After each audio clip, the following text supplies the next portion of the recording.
we have a little list here, and it would be in order, but it is a little bit out of order with our consensus right now. Yeah. But what we have is Dawn of the Dead is like our number one scary movie. Yes. Both of us can agree on that, and it is a very it's an intense movie. I really liked it because really to me it made me feel like it made me wonder, what if I was in a mall with other people who were survivors of some type of zombie apocalypse? What would you do? What would you do in a zombie apocalypse? What I'd do just get a gunshot and kill them all. That's what I'd do. But you can't kill them all because there's so many of them. You just run away, or just hide, or save something like that.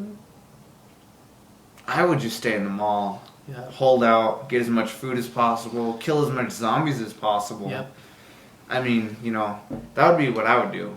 The first thing, if you've been in the mall so many long time, the zombies will get in. True, but it just that's why I like Dawn of the Dead. There's so many possibilities. The possibility that they went with was one that I kind of didn't want, but it's really up to the producers of how they made that movie. And yep. Our second movie that we kind of agreed was up there. The Resident Evil. Was the Resident Evil, and probably part one more than the others. Part one is more better.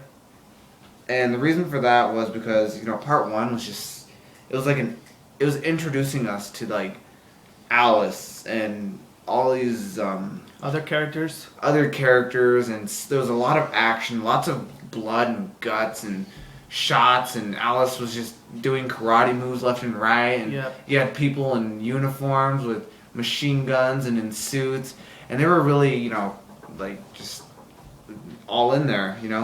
The one of my favorite Resident Evil is the zombie dogs. Zombie dogs were in the liquor. Or what do you call licorice or liquor? Liquor, I think it's liquor. Yeah, the liquor was intense. What else? Nemesis. Nemesis was God. The tough guy, deformed body of a half human and to disgusting. Well, that was part two, wasn't it? Yeah, that's part two. Well, we're talking about part one, so fail. Yeah. Yeah, Nemesis was kind of, well, if we're going to get into Resident Evil, just the series, Nemesis was a good character. He was, really intense. He was just, one of those characters where if he was in the situation, you don't want to be there because he had a minigun and a rocket launcher. You didn't want to get in the middle of that. Nemesis is the one of the part one, his name is Matt. Alice met Matt before, in the beginning of the video, it's this spiky hair dude named Matt. This is the part two that he got deformed into this big dude, Nemesis. Yeah, and that's just about our overview on Resident Evil and why we consider it to be one of our tops. Number 3 is Underworld. Underworld is more or less on Hunter here's view, because Underworld to me was more of one of those vampire movies that I kind of like watching every now and then on a dark night, on the weekends, on my free time when I was a kid. I used to like it, but I didn't really think it was that good. But Hunter here kind of likes it. Yeah, it's about werewolves versus vampires battling each other. Yeah, I liked it. Number 4, 28 Days Later. Okay, let's admit, 28 Days Later that's awesome. 28 Days Later was awesome, wasn't it? Yeah. I mean, it was so blood and gore. It was one of those movies that was just bold. It was just it didn't censor its violence. It just straight up ugh. And then the scene where the guy, the main character, is ripping out that guy's eyes. Jesus, that's 28 Days Later and 28 Weeks Later trademark. That's how they did it. Just ripping out eyes and shooting people and stabbing people and throwing up blood and blood in the eye. And then that's something I want to put out there too, was that 28 Days Later, it actually, it had a good reason for why everything started. 28 Days Later, it explained how everything started. Yep. It all started from rage in monkeys, and then some type of virus being spread to humans, and then humans turning into zombies and everyone's trying to kill each other. Yeah, that's true. It really does show the result, and then it's pretty well in there in detail with the storyline. And then our fifth, This is Nightmare on Elm Street. Nightmare on Elm Street was pretty good. I seen the new one like a long time. About these teenagers, about these kids and all grown up into teenagers, and then they having nightmares, all that. Yeah, Freddy, who can get that song out of their head? Yeah. 1, 2, he's coming for you. 3, 4, he's at your door. I mean, that was a very scary. When I was a kid and I heard that song, I was like, oh God, I'm gonna have a nightmare tonight. I guess that's why they call it Nightmare on Elm Street.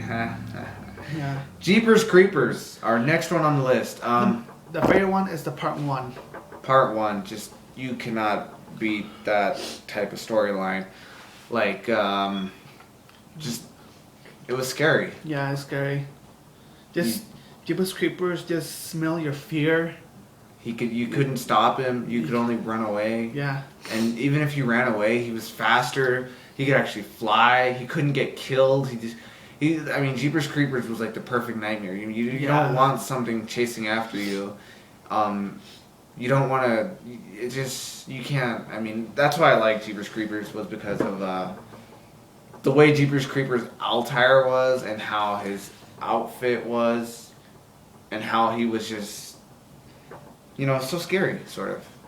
If I put it out there like that. Number 7 is The Thing. Oh man, who doesn't? Not the new one. I'm talking about the old one. The Thing was a really good movie. I remember just the idea of creatures being like that, and how they would be so hard to kill, and there were so many different types, and being out in some type of snowy environment where you couldn't run away. All you could do was stay in the base and just hope they didn't get to you. That's kind of scary. That kind of reminds me of the Pandora effect. You're out in space, you can't do anything except for stay in a small confined space. And I see the old one, and I see the new one. It's about this alien species found into this isolated, got frozen. This thing got freed up, got free. Then these people have been replicated. Like the alien is inside of you, and turns into your something disgusting formation. I don't know what it's called though. But the new one, it's kind of scary. Yeah, and then The Thing was pretty scary.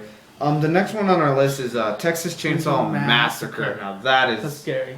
That's an intense movie, because the fact of the matter is that it's based off of a true story, I believe. That's what makes these kind of movies to me scary, is that they're real. It really happened. Someone actually had a chainsaw and was on a murder spree. I couldn't even imagine somebody chainsawing me. That would it would hurt, and then you would die. And the worst part about it is that if they didn't just kill you right away and left a big gash in you and let you die slowly, that would just be painful. But yeah, the movie itself is wow. It's a good movie. I really liked it. Yeah. Chainsaw. Okay, number 9 is Silent Hill. Silent Hill. That's awesome. Yeah, I've seen it a couple of times. I like Silent Hill because of the new creatures. The theme. The creatures are freaking weird. The creatures are all the first creatures that she encounters, the one with no arms and just a big mouth in the middle, that's scary as hell. I wouldn't want something like that anywhere near me. Nope. And the fact that the biggest dude with the big... Oh, the sword man? The sword man? Yeah, the sword man. He's pretty... Yeah. He's kind of scary too. Yeah, The cockroaches that you can't outrun. And what's that other one? The janitor in the bathroom? Oh, the janitor in the bathroom. That's a scary part. Yeah. When she has to reach in there and grab that... the key. The key from his mouth. That's intense. I wouldn't do that. Nope. Especially when it starts, moving at you like that, and its legs are all bent towards you. And then the nurses, when she gets down to the hospital Yep. on the bottom floors and the nurses are down there, that's kind of intense. She has to get through them, because if the nurse, they can hear your movement. Yeah. Actually, they kill the other nurses too. Yeah, that was an intense scene. Yeah. The Hills Have Eyes. Wow. It's an intense movie too. Just think of the idea of being out in the middle of nowhere. You're going on vacation, and then all of a sudden your car breaks down. You're out in the middle of nowhere. You don't know where you are. Your phone doesn't work, and you're pretty much stranded. And then not only are you stranded, you find out that there's actually something out in the middle of nowhere watching you. Yeah. Now that's just a scary thought by Yeah. itself, and that's why I think The Hills Have Eyes is just scary, because the fact that you're being watched out in the middle of nowhere, that's kind of scary. You would think you're in isolation, but no, you're actually being like hunted almost. And then and then what's the last one? Orphan. Orphan was pretty scary. About this little girl. The idea that a little girl, no, actually a grown woman, It was a grown woman acting like a little girl. Yeah. And these two parents adopted her.